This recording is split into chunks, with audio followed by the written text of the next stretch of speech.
Did you know August 10th is National S'mores Day? Let's learn how to make some decorations on a Xanté flatbed printer. First, drag your image file into IQ and ensure you've got a printer selected that has white ink capabilities.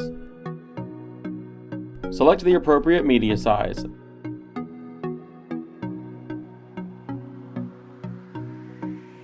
Then select Dutch Cut.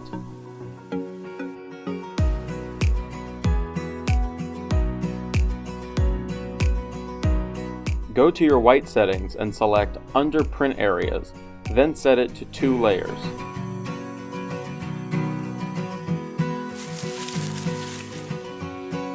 Place your media on the printer, then drag and drop your file to that printer in IQ. Let your UV Unlimited print while you make your campfire.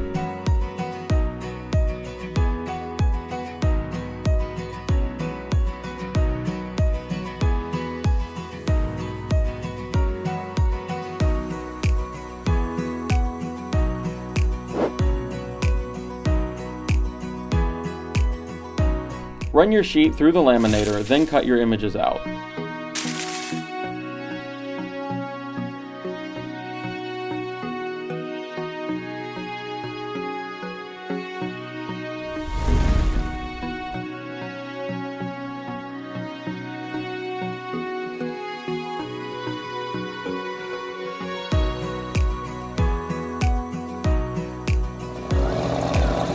Apply them to your surfaces and enjoy some s'mores.